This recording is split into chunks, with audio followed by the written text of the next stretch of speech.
Universitas Al-Khairiyah dan Sekolah Tinggi Ilmu Tarbiyah Al-Khairiyah menggelar acara pembekalan wisuda di Hotel Yasmin Puncak, Bogor.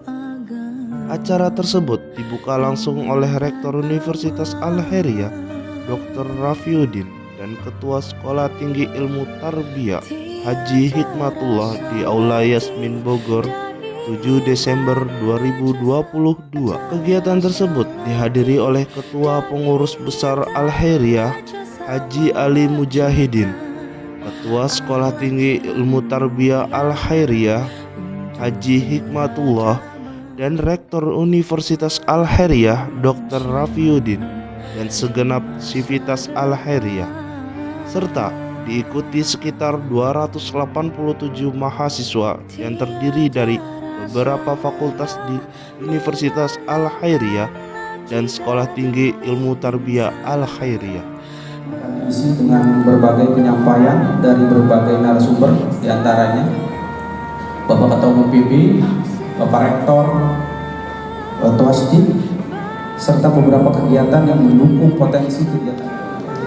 Mudah-mudahan yang kita dapatkan juga sesuatu yang akan membawa kita untuk membekali diri kita menjadi pribadi yang utuh nanti di masyarakat.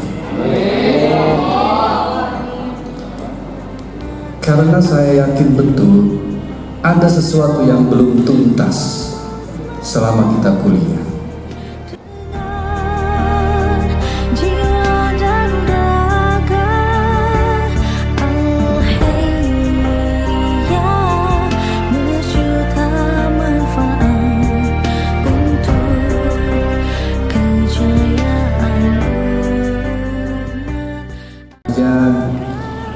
Adik-adik sekarang ini sedang berada di arus. Ya. Hari ini saya ingin promosikan sholat sebisanya.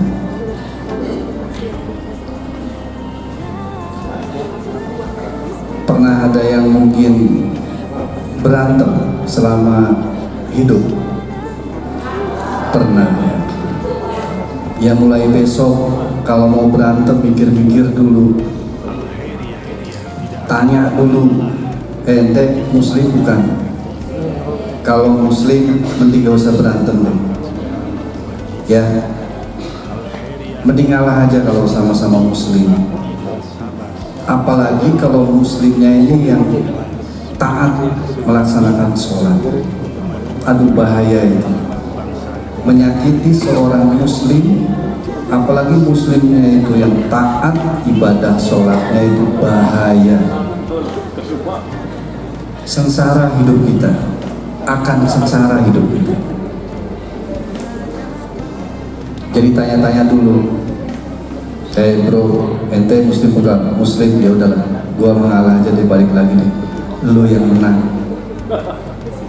Ya, kenapa? Karena bagi orang yang sholat, mungkin badannya kecil, kurus, pendek, hitam lagi, dijorokin aja jantung. Tapi kalau dia itu sholat, hati-hati, ada energi besar yang ada dalam dirinya. Ya, sholat dikatakan juga dengan doa. Sementara doa itu adalah otaknya ibadah, kata Imam Tirmidzi. Ad-du'a'u mukhul ibadah.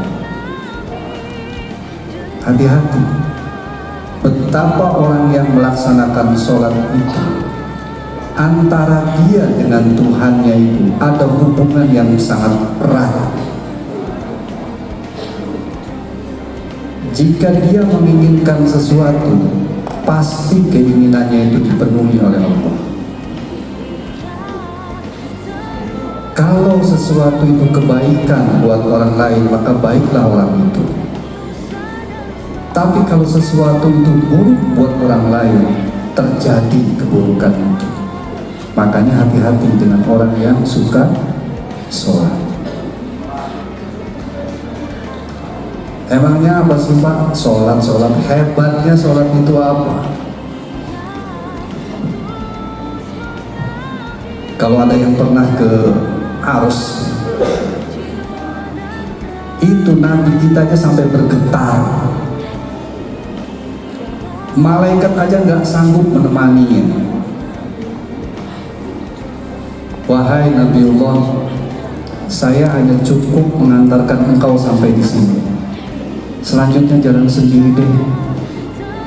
Kenapa, wahai malaikat, nggak sanggup nganterin saya ke sana? Nggak sanggup. Karena ini perintah nggak main-main. Ini perintah sangat luar biasa, sangat dahsyat. Nggak sanggup saya mendengarnya. Apa perintah itu? Sholat. Sehingga di dalam sholat itu ada beberapa hal, ada isinya yang perlu disampaikan. Kenapa dahsyat? Setelah takbir, kita biasanya membaca doa iftitah.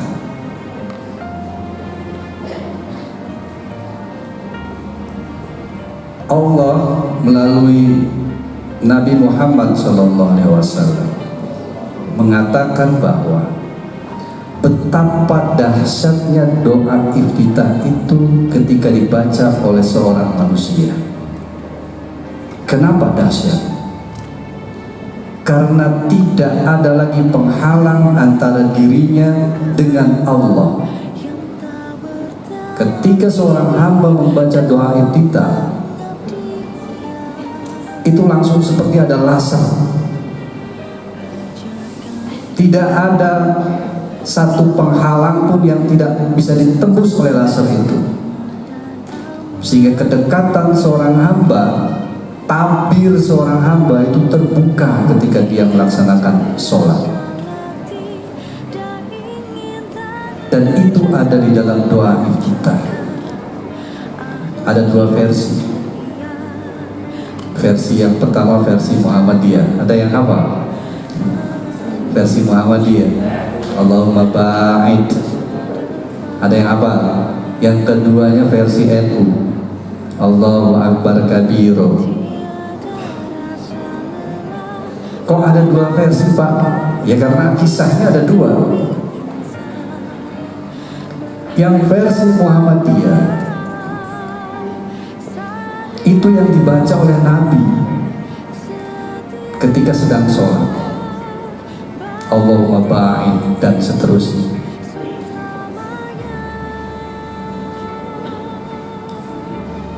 Tiba-tiba, ini ada tiba-tibanya kisah.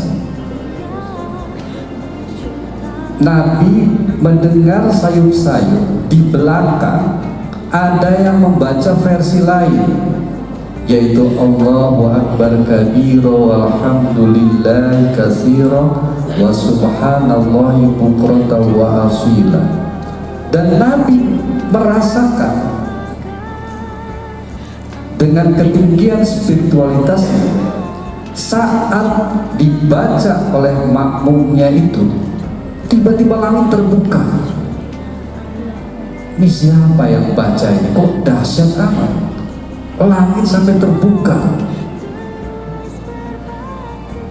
Setelah sholat ditanya, tadi yang di belakang saya sholat siapa? Oh si A tuh yang di belakang engkau ya Rasulullah. Kamu tadi bacanya gimana? Saya bacanya begini, Allah berkabir, ya teruskan. Itu dahsyat. Pintu-pintu langit langsung terbuka ketika engkau membaca itu. Itu kedahsyatan sholat yang pertama. Yang kedua, pada saat sujud. Pada saat kita sujud, tampaknya kita dalam posisi yang serendah-rendahnya. Jidat kita, hidung kita, bibir kita, kedua telapak tangan kita harus menyentuh tanah, harus menyentuh lantai. Tapi bacaan yang kita baca, Subhana rabbiyal a'la wa bihamdi, ternyata itu adalah bacaan doa buruk. Ini kalau di pesantren Salafi itu disebut dengan doa buruk. Maksudnya apa? Maksudnya dengan membaca doa ini, kecepatan doa kita untuk menembus langit yang sudah terbuka itu sangat cepat, seperti burung, seperti kendaraan yang digunakan oleh Nabi ketika Mi'raj. Disitulah keampuhannya sholat.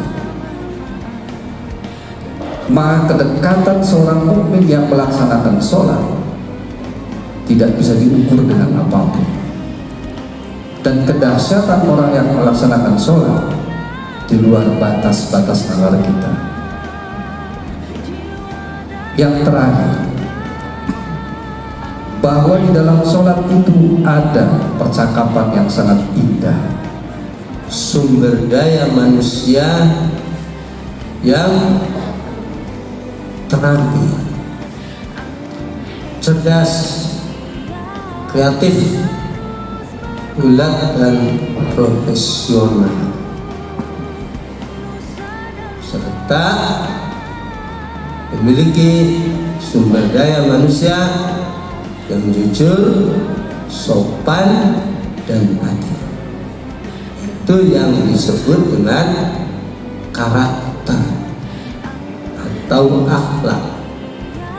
Kata Nabi bahwa majunya suatu bangsa adalah karena bangsa itu memiliki akhlak yang bagus. Rusaknya suatu bangsa karena bangsa itu akhlaknya rusak. Itulah sebabnya Rasulullah SAW diutus untuk memperbaiki akhlak. Zaman sekarang kita menyebutnya karakter. Karakter ini karakter kinerja dan karakter moral. Karakter kinerja seperti yang sudah saya sebutkan tadi, yaitu terampil, cerdas, ulet, profesional. Itu adalah karakter kerja, kinerja.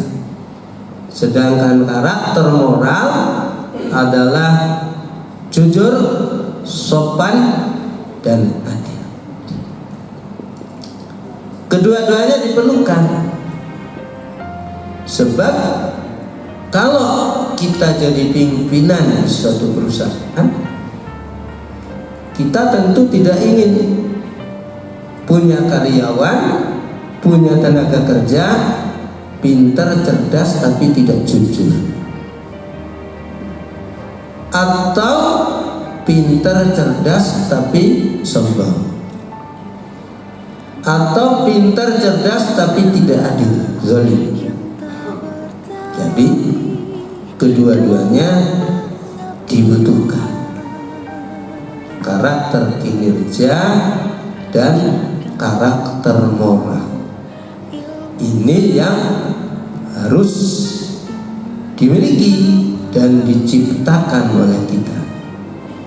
Nah, perguruan tinggi ini adalah salah satunya untuk mencetak sumber daya manusia yang berkualitas, yang mampu untuk mengelola kekayaan negeri ini supaya memberikan kemakmuran terhadap rakyatnya.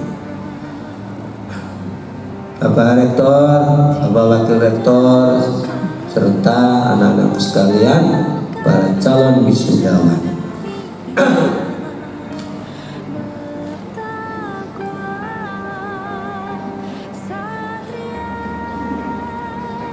Perlu kita ingat dan kita ketahui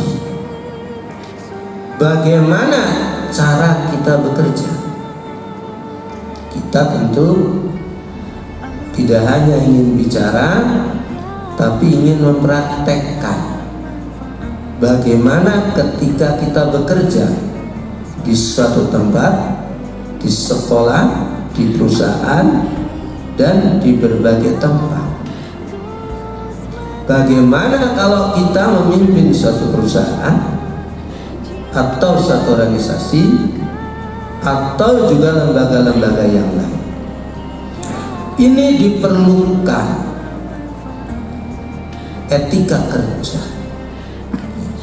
Diperlukan etika kerja. Supaya apa? Supaya hasilnya bagus, orang yang mempekerjakan kita senang, dan kita pun bekerja senang, serta mendapat nilai dari Allah. Yang pertama yang harus diperhatikan oleh kita dalam bekerja itu adalah awali dengan perencanaan yang baik. Islam mengajarkan kepada kita dalam segala aktivitas supaya diawali dengan perencanaan. Bahkan dijelaskan perencanaan yang baik itu lebih baik daripada pekerjaan yang tidak terencana. Niyatul mar'i khairun min amalihi. Rencana yang baik bagi seorang itu lebih baik daripada pekerjaan yang tidak terencana.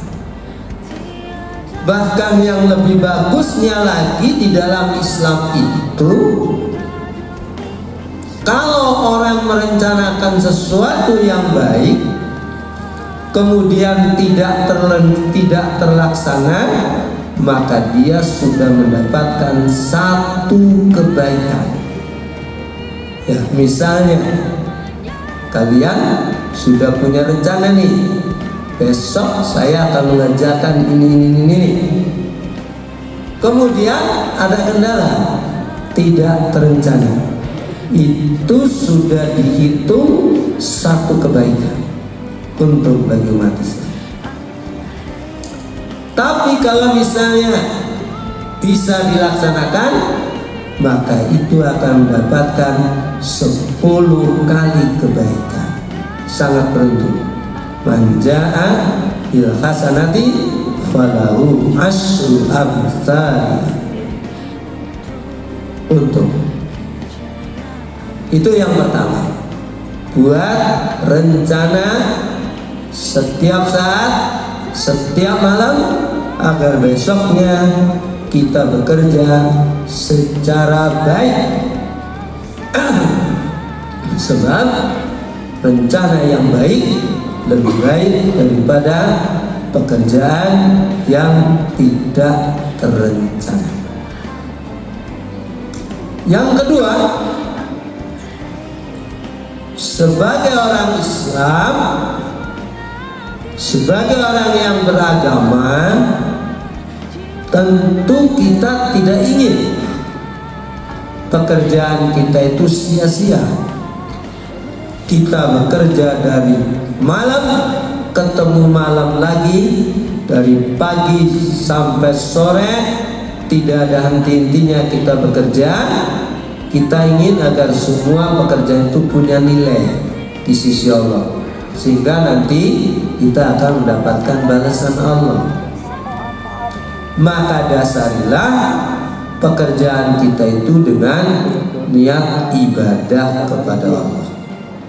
Kita mengajar, ibadah. Kita bekerja di pabrik, ibadah. Kita berdagang, ibadah. Semua aktivitas kita niati untuk ibadah. Dengan cara itu, dengan cara kita niat beribadah, kita ingin agar pekerjaan kita itu dinilai oleh Allah. Selain dinilai oleh pimpinan kita, adalah dinilai baiknya oleh Allah. Jadi tidak hanya kepengen dinilai oleh pimpinan saja, karena kita kan ingin dibalas Allah. Kita ingin pekerjaannya itu dinilai baik oleh Allah, sehingga kita akan bekerja secara optimal. Kita akan bekerja senantiasa menghindari rambu-rambu yang dilarang di dalam agama.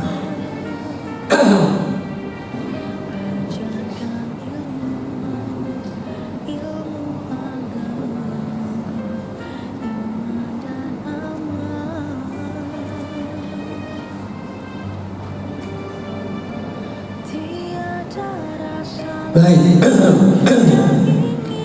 Jadi niati pekerjaan kita itu untuk ibadah kepada Allah, sehingga dengan cara ini kita bekerja secara optimal, kepengen mendapatkan nilai yang baik di mata pimpinan kita maupun di hadapan Allah Subhanahu wa Ta'ala.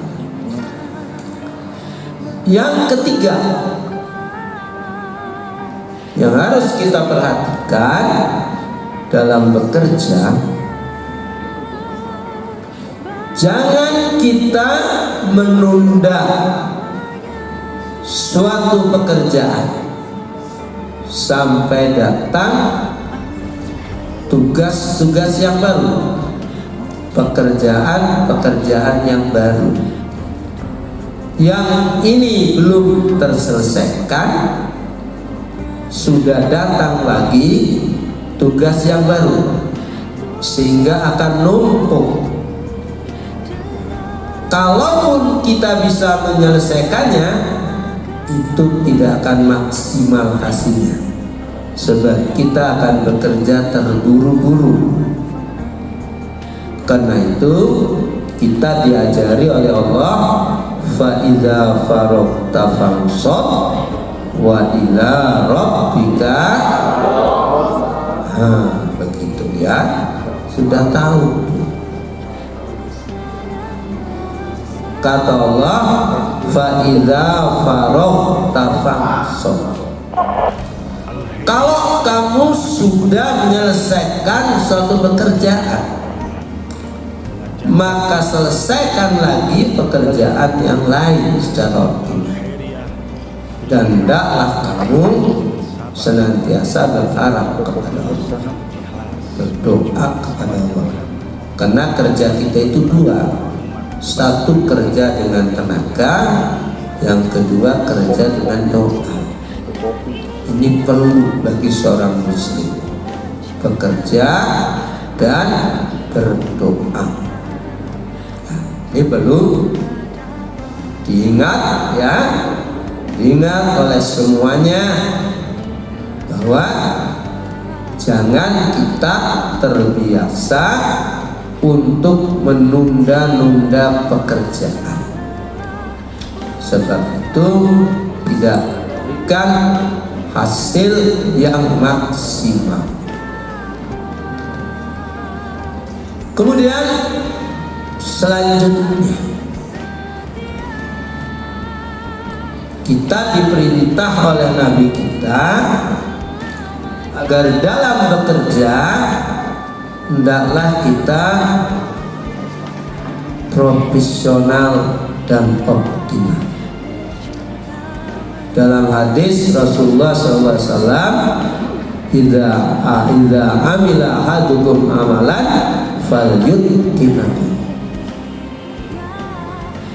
Apabila salah seorang di antara kalian bekerja, maka hendaklah kalian bekerja secara optimal, bersungguh-sungguh kepengen memperoleh hasil yang baik. Jadi bukan asal yang penting memegawai bagus saleh, itu bukan tipe bagi seorang muslim. Bagi seorang muslim, kita diajari supaya kita bekerja yang baik. Innallaha katabal ihsan ala kulli syai'in. Sesungguhnya Allah mewajibkan kepada kita untuk berbuat yang terbaik Sehingga apabila kita membunuh pun, maka hendaklah kita membunuh dengan cara yang baik. Dan apabila kita menyembelih pun, kita menyembelih dengan cara yang baik. Hendaklah kita tajamkan pisaunya dan kita senangkan hewan maupun kita sembelih. Itu ajaran Rasulullah SAW, bahwa kita suruh di dalam bekerja itu untuk melaksanakannya dengan cara yang baik, sehingga nanti akan memperoleh hasil yang optimal. Yang satu lagi, Rasulullah SAW menjelaskan, Innallaha yuhibbul 'abda al-mu'mina al-muhtarifah. Sesungguhnya Allah mencintai seorang hamba yang mukmin, yang profesional di dalam bekerja, punya keahlian dan punya kemampuan, semuanya punya potensi untuk menjadi manusia yang profesional sesuai dengan keahliannya masing-masing. Tinggal kita kemana maunya. Ya, dalam hadis,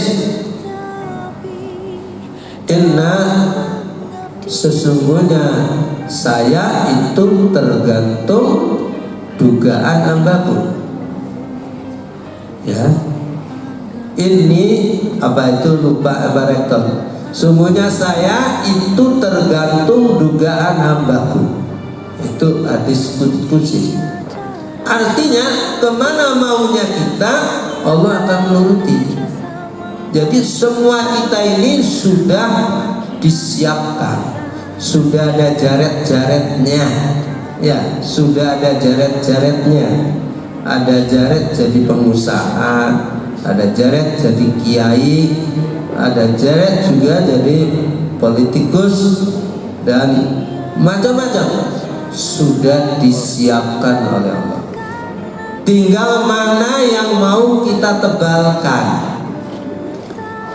Garis-garis kecilnya itu mana yang mau kita tebalkan.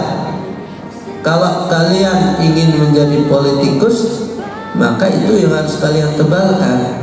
Kalian harus banyak bergaul dengan orang-orang yang ahli di bidang itu. Berarti sejak sekarang kalian harus mencoba untuk aktif di partai. Ya, semuanya kayak gitu, aktif di partai. Mungkin tadinya jadi pensuruh atau apa, terus aktif. Nah, nanti garis-garisnya itu akan jadi besar, sehingga kalian akan menjadi orang yang profesional di bidangnya. Kalau kalian ingin jadi pedagang juga, ya kalian harus dekat bergaul dengan pengusaha. Nanti akan bisa, ya. Jadi semuanya sudah disiapkan oleh Allah, tinggal kita maunya kemana, ya. Kemana maunya kita, itu insya Allah kita akan jadi profesional. Kemampuan, keterampilan itu insya Allah akan kita peroleh sambil berjalan. Yang penting pegang oleh kita akhlak tadi, karakter kinerja, dan karakter moral. Pegang itu oleh kita. Kita punya yakin bahwa negeri yang maju, negeri yang jaya, apabila negeri itu memiliki warga, memiliki bangsa yang punya karakter baik. Negeri yang akan hancur adalah negeri yang akhlaknya, karakternya hancur. Ya, saya kira itu hadis, saya lupa Arabnya. Mungkin Pak Rektor mengingat. Ya, baik, itu saja yang bisa saya sampaikan. Saya akhiri, wassalamualaikum warahmatullahi wabarakatuh. Waalaikumsalam warahmatullahi wabarakatuh. kuncir ya. Selanjutnya salawat beriring salam senantiasa mari kita curahkan kepada Nabi kita, Nabi Muhammad SAW, kepada keluarganya, kepada sahabatnya, dan tentunya kepada kita yang insya Allah ya, dengan berbagai gelombang godaan akan selalu konsisten mengikuti alur apa yang memang dia sudah berikan kepada kita. Dalam acara pembekalan ini saya lebih cenderung bagaimana memberikan pembekalan, bagaimana sih menjadi alumni yang sebenarnya kita ini gitu kan ya. Kalau masalah bagaimana kita menghadapi tantangan di era 5.0 sekarang ya, 5.0, dimana kalau 5.0 ini yang saya tahu adalah semuanya serba dibuat, termasuk kecerdasan buatan. Kecerdasan aja dibuat gitu maksudnya. Artinya gini, apa sih kecerdasan buatan itu? Ya atau artificial intelligence gitu maksudnya. Artinya gini, bagaimana proses berpikir manusia itu ya kemudian diterjemahkan dengan mesin, sehingga akhirnya mesin itu bisa berperilaku seperti manusia gitu. Saya teringat ya ketika ngikutin diseminasinya Pak Gatot Nurmantio itu waktu itu hadir ya di Banten. Dia mengatakan kita kalau kesepian nggak punya pacar, kita bikin pacar kita sendiri gitu. Dengan apa? Dengan robot gitu kan ya, dan berperilaku sama gitu, punya rasa dan sebagainya.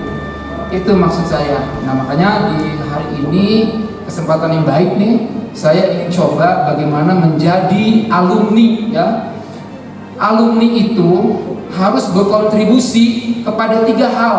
Yang pertama, kontribusinya kepada negara. Yang kedua, kontribusinya kepada diri sendiri. Yang ketiga, kontribusinya kepada Al-Khairiyah atau Universitas Al-Khairiyah. Makanya satu ya kita jelaskan terlebih dahulu, yaitu kontribusi alumni kepada negara adalah setelah lulus ya, kebanyakan mahasiswa itu, calon atau alumni itu mencari pekerjaan. Memang rajinnya mencari pekerjaan, tetapi sebaiknya biar berkontribusi kepada negara dengan baik, maka menciptakan lapangan pekerjaan lah yang ditunggu oleh negara dari alumni-alumni itu. Maka jumlah banyak program studi yang muncul secara riset itu tidak linier dengan kontribusi alumni kepada negara gitu maksudnya. Kenapa Anda itu kuliah S1 kemudian lulus? Karena memang porsi di dalam kurikulumnya itu adalah 80% ya adalah Anda itu keilmuan untuk berpikir bagaimana menciptakan lapangan pekerjaan itu. Yang kedua adalah 20% itu adalah keahlian gitu. Jadi kita punya model pendidikan, ada yang disebut terapan, ada yang disebut pendidikan. Anda ini maksudnya adalah pendidikan, bukan terapan. Diciptakan untuk menjadi pemimpin. Kecuali kalau terapan itu beda. Di 4 terapan itu 80% keahlian yang akan diajarkan memang dia diciptakannya untuk apa? Kebekerja gitu. Maksudnya gitu ya. Jadi kontribusi untuk jadi seimbang maksudnya gitu. Jadi harus ya sebagai alumni itu memberikan kontribusi kepada negara. Ujung-ujungnya apa? Ketika Anda memiliki banyak karyawan ya gitu kan, maka nanti karyawan itu akan mengurangi pengangguran kan gitu ya. Pengangguran ada berapa lulusan, gimana kalau dia entrepreneur semuanya gitu ya. Itu pesan saya di kontribusi terhadap negara adalah satu, ketika Anda pun pada hakikatnya nanti mencari pekerjaan, dan setelah mendapat pekerjaan jangan lupa tujuan utama Anda adalah menciptakan lapangan pekerjaan bagi orang lain gitu ya. Itu satu. Yang kedua, pembekalannya adalah sebagai alumni itu harus berkontribusi kepada diri sendiri. Ingat, Anda itu punya program studi, punya keahlian, program studi itu di bidang Anda sendiri, itu maksudnya. Nah, apa salahnya kalau Anda juga belajar lintas program studi? Pak, kan saya sudah lulus, kan gitu ya. Kalau lintas program studi itu bisa diambil dari luar, namanya kompetensi. Jadi kalau Anda tidak dibekali dengan lintas keahlian di program studi yang lain, maka Anda akan ketinggalan nantinya untuk bersaing, terutama dalam memanage sebuah organisasi, gitu maksudnya. Jadi intinya adalah ketika Anda ingin berkontribusi pada diri sendiri, Anda harus mengembangkan sesuai dengan eranya, yaitu era di 5.0 ini, gitu ya, dimana serba apa namanya yang sekarang itu adalah serba dibuat, kecerdasan pun dibuat, gitu ya. Apa namanya, sektor bisnis pun bisa jadi kita bukan bisnis gitu ya, tapi kita nggak punya bisnis itu, tapi kita bisnis itu, gitu ya. Artinya gini, contoh Gojek itu bisnis transportasi, tapi perusahaan Gojek itu nggak punya motor, Gokar nggak punya mobil dia, tapi dia bisnis Gojek. Aneh kan ya, bisnis Gojek, bisnis itu, tetapi dia nggak punya motor, nggak punya mobil, perusahaan itu yang sejumlahnya banyak gitu. Mungkin itulah yang disebut dengan kecerdasan buatan itu, gitu ya, namanya berkontribusi kita kepada diri kita sendiri. Pesan saya adalah jangan puas lulus atau memiliki keahlian pada program studinya. Jadi sekarang itu pemerintah menggalakkan Merdeka Belajar. Tujuannya adalah untuk lintas keilmuan yang harus dimiliki, terutama lintas keilmuan mengikuti perkembangan teknologi informasi. Yang selanjutnya, yang kontribusi alumni terhadap Universitas Al-Khairiyah. Hanya satu yang diberikan alumni itu setelah lulus, yaitu nyumbang buku di perpustakaan. Itu doang. Padahal ada tugas alumni itu yang memberikan sikap filantropi.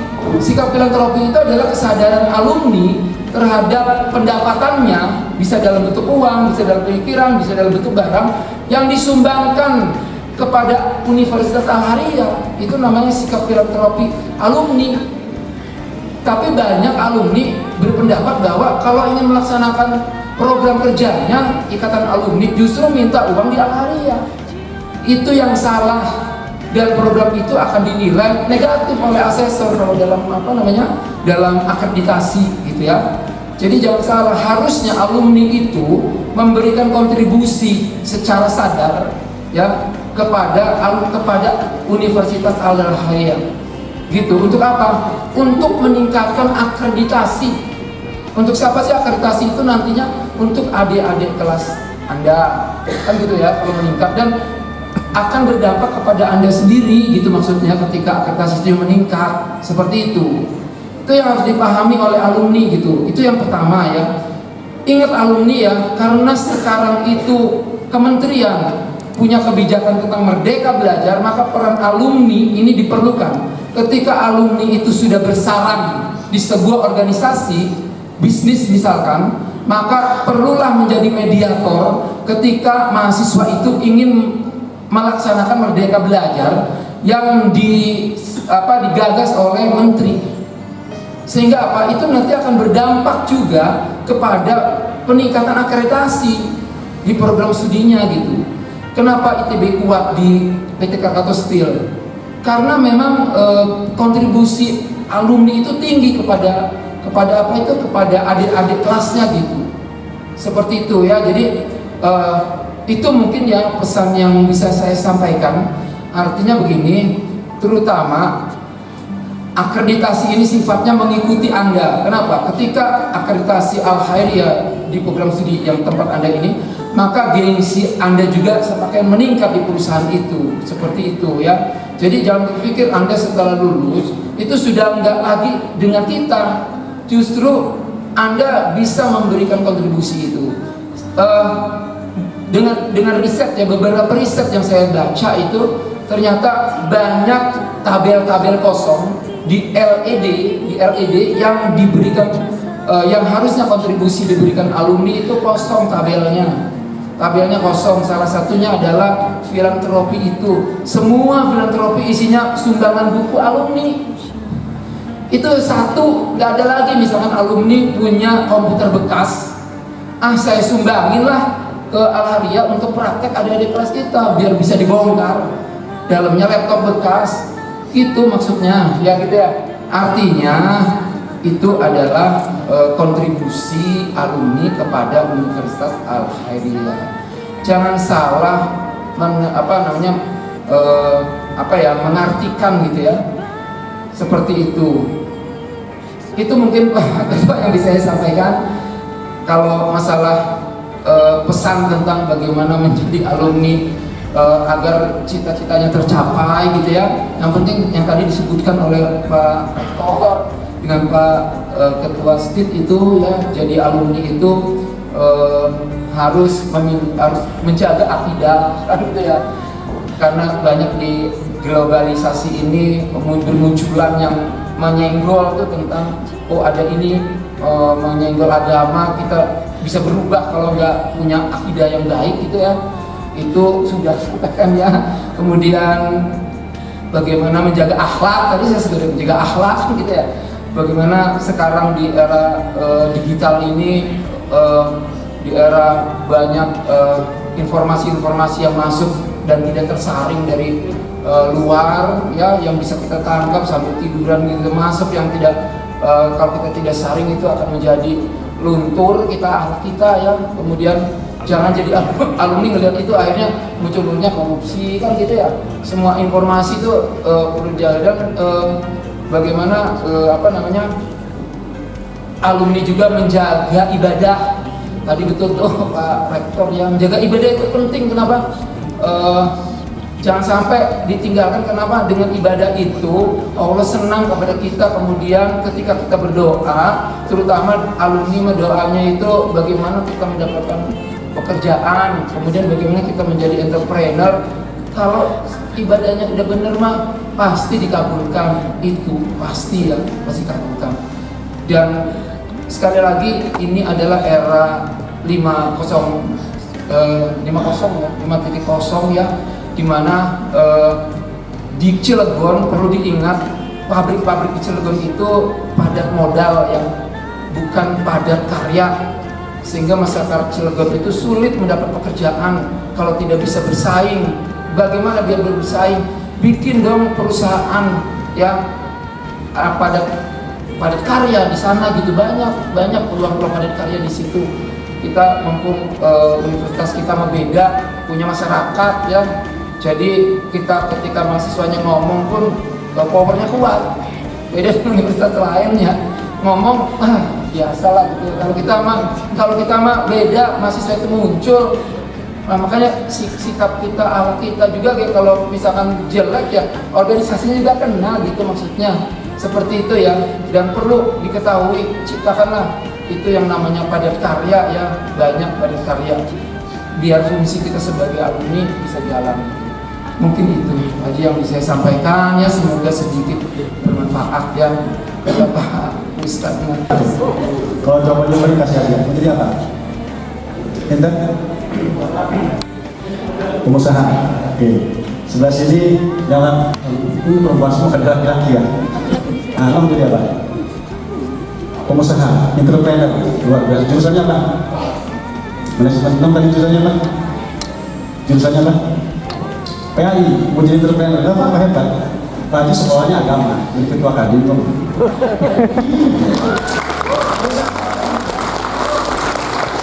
Semangat nih, semua laki-laki nih. Saya ambil sampelnya 3 laki-laki. Pak Is, mau jadi apa? Pengusaha, mantap. Mau jadi apa? Mau jadi pengusaha. Mau jadi? Karyawan dulu Pak. Karyawan? Oke. semuanya cita-citanya kurang tinggi. Iya dong, ini kan pertanyaan saya bilang tadi kepada anak SD, anak SMA, anak mahasiswa, kemudian sarjana, jawabannya sudah beda. Ya. Cita-cita itu yang paling tinggi. Kenapa? Ada pepatah bung karno mengatakan, bercita-citalah setinggi langit, maka andai kata pun jatuh akan jatuh di antara bintang itu dong. Cita-cita jadi pengusaha, jadi entrepreneur, itu cita-citanya nggak tinggi. Cita-cita yang paling tinggi itu meraih ridha Allah Subhanahu. Semuanya kena prank. Cita-cita yang paling tinggi itu mendapatkan ridha Allah Subhanahu wa ta'ala. Banyak orang cita-citanya tinggi, jadi pejabat tinggi, ditangkap kan? Banyak mereka yang cita-citanya tinggi, jadi direktur BUMN, ditangkap kejaksaan. Ya. Pokoknya ridho nggak? Enggak. Saya kasih contoh sederhana saja. Kadang kita ngerasa bahwa yang kita raih itu hasil kerja keras kita. Contoh kita jadi sarjana ngerasa hasil kerja keras kita, padahal di situ murni semuanya adalah campur tangan Allah. Saya nanti kasih contoh, kasih buktikan. Kalau Allah berkehendak itu banyak sesuatu yang tidak kita pikirkan itu terjadi. Ya, jadi maka caranya bagaimana untuk mendapatkan cita-cita tertinggi itu? Yang pertama yang kedua doa. Simpel sebetulnya hidup itu. Kenapa? Kita ikhtiar kerja keras, kemudian hasil rasa bahwa hasil itu diberikan oleh Allah. Padahal ikhtiarnya juga dapat dikasih. Kalau hidungnya mampet, badannya nggak sehat, ya nggak bisa kerja, bisa ikhtiarnya. Yang ngasih sehat siapa?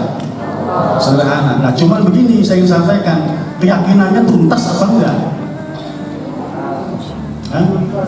Iya, keyakinannya dulu harus tuntas. Karena apa? Ini fundamental, ini pondasinya. Kadang-kadang kita merasa berikhtiar itu bakal berhasil, padahal ikhtiar itu bukan domain kita. Termasuk hasilnya juga bukan domain kita. Kita ngerasa bahwa itu hasil karena kita. Ini saya ingin berikan pondasi dulu kepada generasi Al-Khairiyah. Ya jangan sampai nanti hidupnya linglung. Yang punya cita-cita nggak tercapai, nyari tower, loncat dari tower. Iya contohnya. Karena apa? Karena kecewa, keinginannya, cita-citanya nggak tercapai. Maka cita-cita yang paling tinggi dulu yang diraih, ridha Allah dulu. Karena kalau sudah begitu ringan hidup itu. Saya ingin menjadi pengusaha, minta ridha Allah dulu. Ya tapi minta ridha Allahnya diimbangi dengan tadi yang disampaikan oleh Pak Dokter, ibadahnya jangan ditinggalin. Minta ya Allah, berikanlah hamba rezeki, usaha rilok atau rilok rezeki, ya kan? Usaha puasa rilok rezeki, diimbangi lah. Jadi saya ingin berikan contoh kekuasaan Allah yang tidak masuk ke dalam logika jika tidak disandarkan kepada hati kita. Semua tahu kan? Hajimu pernah jadi calon wali kota, tahu? Kemudian tidak menang, tahu? Tidak menang sama kalah, beda nggak? Beda. Saya ingin berikan contoh nih, serius. Ini sharing perjalanan hidup yang saya jalani. Saya yakin setiap adik-adik juga punya pengalaman spiritual. Dalam rencana saya dalam hati untuk pilkada itu, yang pertama amar ma'ruf nahi munkar, yang kedua kita ingin Cilegon ganti rezim, itu saja. Selebihnya diserahkan kepada Allah. Nah kemudian dalam pilkada saya tidak menang. Apa yang saya lakukan? Sebagai manusia biasa kecewa nggak? Orang namanya kalah, cita-citanya nggak tercapai kan? Kecewa kan? Tapi buat saya tidak. Habis penghitungan belum selesai, saya pulang ke rumah. Pas waktu asar, kemudian saya ambil wudhu. Saya sholat asar. Setelah sholat asar, saya nunggu sambil sholat maghrib. Ba'da sholat maghrib, ini pengalaman saya ingin ceritakan. Ba'da sholat maghrib, saya berbaik sangka Allah kasih petunjuk. Kira-kira kalau orang menang pilkada subuh-subuh itu biasa. Tapi bisa enggak kamu kalah pilkada tapi sujud syukur? Saya langsung sujud syukur. Kenapa saya sujud syukur? Pasti Allah berikan sesuatu buat saya yang baik, cuman saya tidak tahu. Dan saya yakin Allah akan berikan kebaikan-kebaikan jika Allah berkenan. Nah, kata Sayyidina Ali, saya kutip yang disampaikan oleh Sayyidina Ali, jika engkau ingin tahu bahwa Allah itu ridho kepadamu, maka engkau ridho dulu kepada Allah atas segala keputusan dan ketetapan Allah. Ini bekal hidupnya. Karena kalian nanti ke depan itu akan menghadapi tantangan zaman, dinamika kehidupan, masalah dan sebagainya. Jangan dianggap jadi sarjana kemudian merdeka. Begitu kalian besok sekarang ini jadi sarjana, besok wisuda, setelah wisuda kalian akan menghadapi kehidupan yang nyata. Apa kehidupan yang nyata? Sulit, rumit, riuh, gaduh, dinamis dan sebagainya, banyak tantangan yang akan dihadapi. Yang terpenting adalah mental dan keyakinan kalian sebagai pondasi itu harus menjadi sesuatu yang kokoh.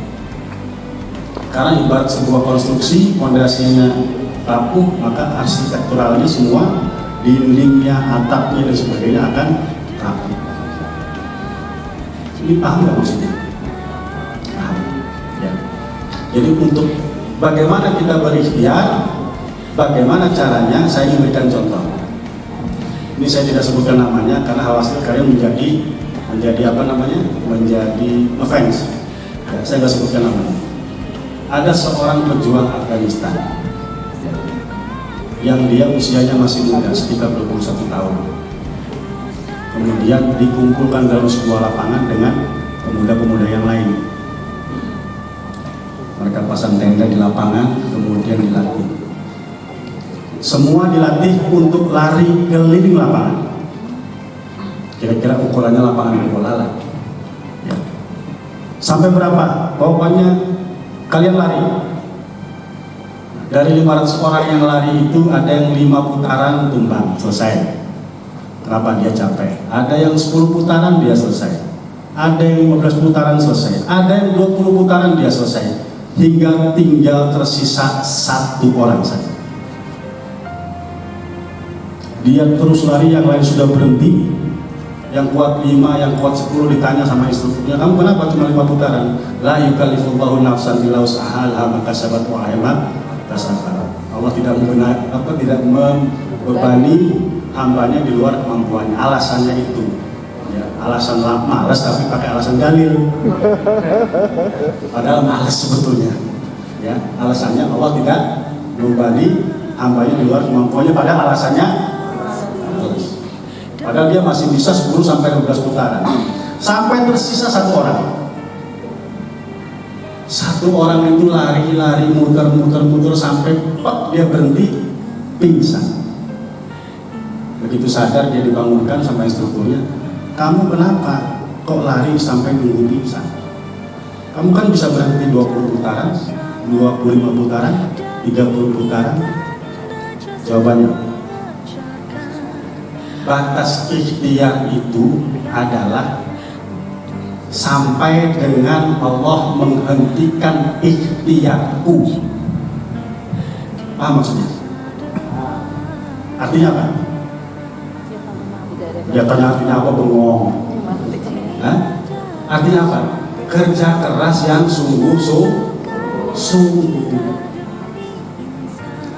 Dia nggak mau berhenti sampai dia pingsan. Itulah batas ikhtiarnya ketika Allah menghentikan ikhtiarnya.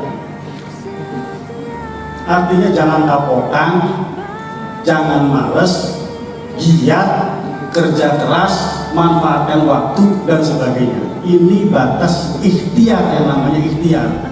Jangan ngomong, ya namanya udah ikhtiar aja. Baru jalan dari sini sampai simpang ya ikhtiar lah, udah sampai situ aja. Kan la yukallifullahu nafsan illa wus'aha.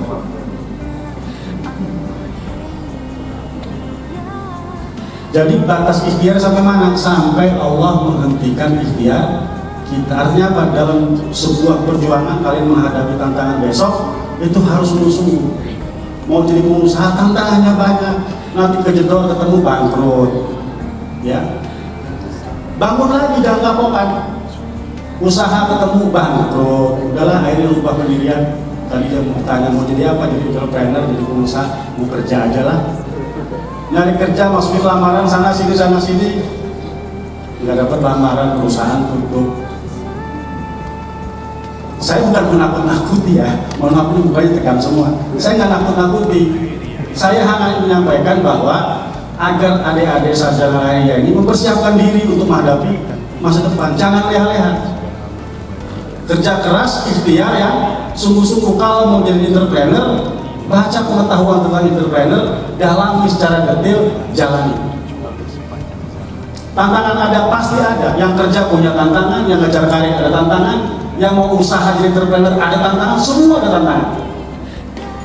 Kata kuncinya, ikhtiar sungguh-sungguh, jangan kapok.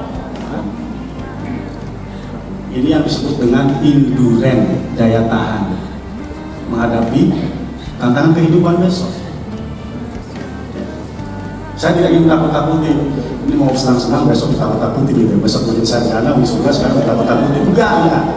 Karena apa? Saya sudah melalui apa yang adik-adik rasakan sekarang. Udah lewat.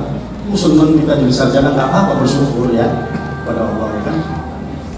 Sarjana, kemudian selamatan, bikin praktek segala macam, rumah nggak apa-apa. Ya. Rasa syukur sedekah. Sedekah itu punya, lagi nggak punya ya sedekah. Alladzina yunfiquna fis sarra'i wad dharra. Sedekah itu penting. Ya. Nggak apa-apa, syukuran kalian nggak apa-apa. Ya. Tapi jangan lupa, jangan larut, jangan euforia. Persiapkan diri kuda-kuda untuk menghadapi tantangan zaman, karena kalian apa menjadi pemimpin. Yang laki-laki menjadi pemimpin minimal bagi rumah tangganya, bagi keluarganya. Yang perempuan juga jadi pemimpin ya, bagi anak-anak dan sebagainya, minimal. Belum menjadi pemimpin di perusahaan, untuk belum menjadi pemimpin sebagai pengusaha, kalian bakal jadi pemimpin. Maka seorang pemimpin itu jiwanya harus tangguh, harus kuat. Jangan kuat malu. Maksudnya kuat itu kuat menghadapi segala ujian, tantangan besok. Karena hidup ini gak sepi dari tantangan. Nah, maka ikhtiar dibarengi dengan doa. Saya katakan tadi, jangan merasa bahwa yang kita dapat ini hasil kerja keras kita.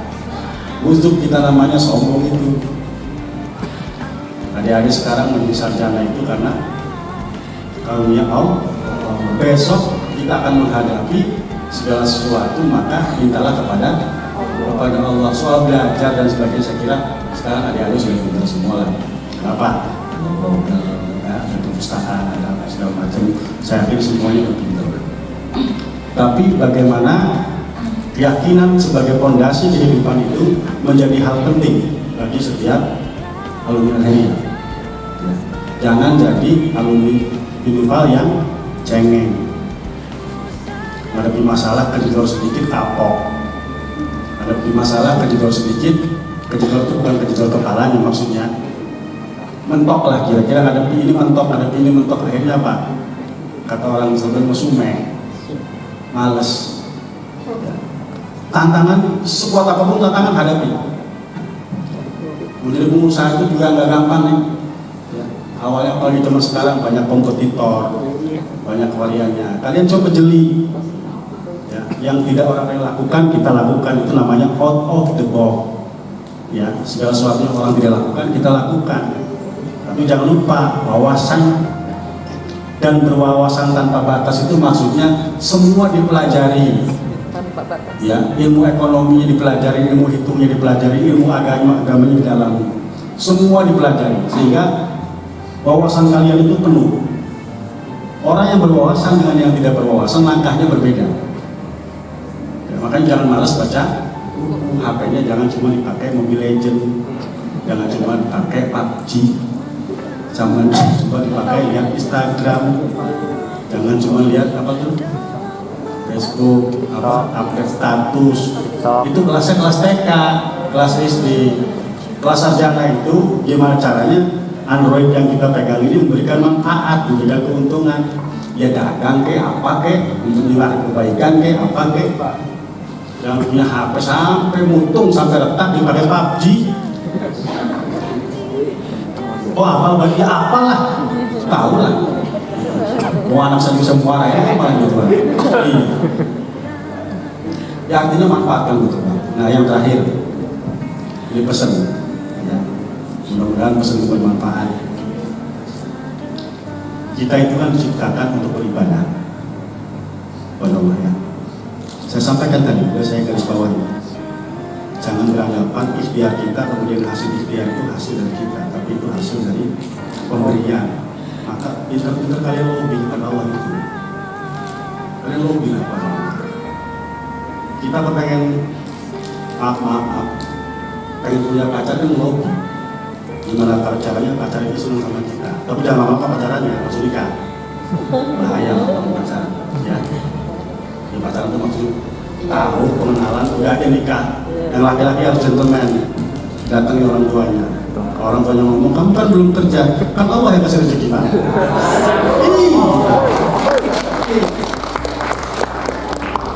Gentleman, jangan nunggu tua nikahnya. Ya lulus kalau berani nikah, karena apa perintah Rasulullah itu buat kalian anak muda itu kalau bisa segera menikah. Kenapa? Jadi kalau ada persoalan, nggak ada punya nggak sendiri, ada punya di sebelah, ya kan? Bisa berbagi. Gitu. Suaminya nggak ada rezeki dari kurang, istrinya ada rezekinya. Ya. Dan nggak mungkin Allah nggak kasih rezeki, burung terbang aja pagi keluar, sore pulang bawa makan. Itu yang harus diyakini. Mungkin saya berbeda dengan orang lain. Saya berbeda, kenapa? Orang menganggap, Pak kan belum kerja, belum mapan hidupnya lah. Kalau sampai 60 tahun nggak mapan gimana? Loh iya dong.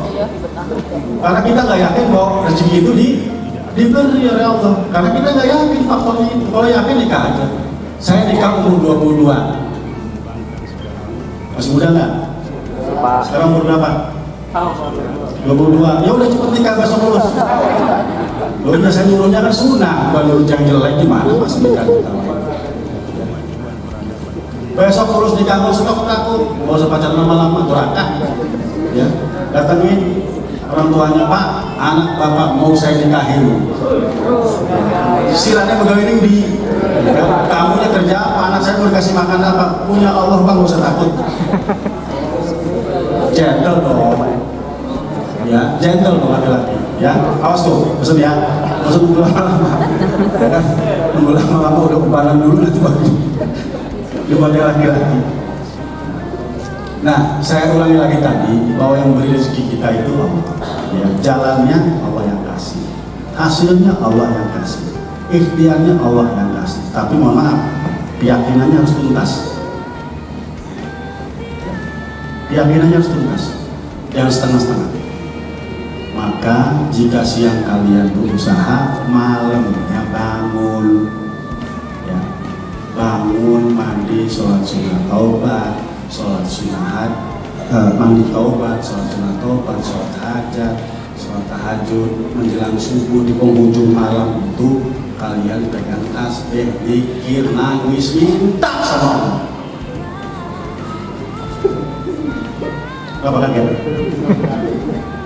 Minta sama Allah. Minimal sama hidup yang 40 malam. Nah kalian buat yang laki-laki dan perempuan mungkin potong haid, lanjutkan lagi. Minta sama Allah. Emang minta sama siapa?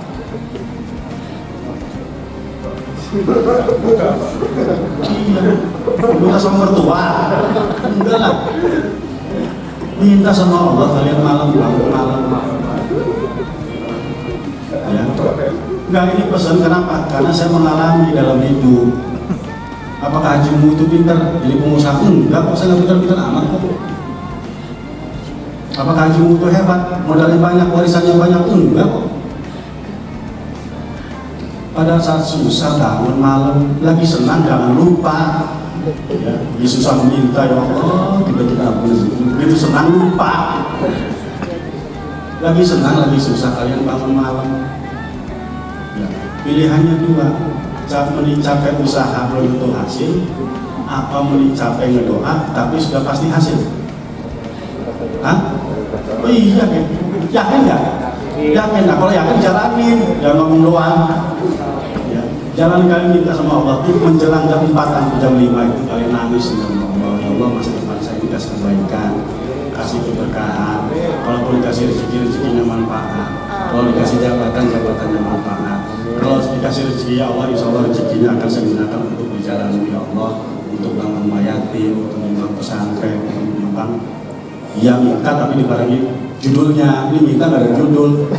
Ya Allah minta mudah-mudahan saya kasih rezeki yang banyak. Nah terus kalau saya rezeki ini kenapa? Rezeki udah banyak buat apa? Ya kan? Doa harus dibarengi dengan tujuan. Doanya pakai tujuan. Ya Allah, kalau kau berikan hamba ini rezeki, mudah-mudahan hamba bisa meningkatkan amal hamba untuk berjuang di jalanmu, ya, untuk mengabdi di jalanmu. Jadi doa dibarengi dengan rezeki. Jangan doa nggak pakai judul. Ya Allah, mudah-mudahan saya dikasih mobil. Kita aja kasih duit buat apa mobilnya?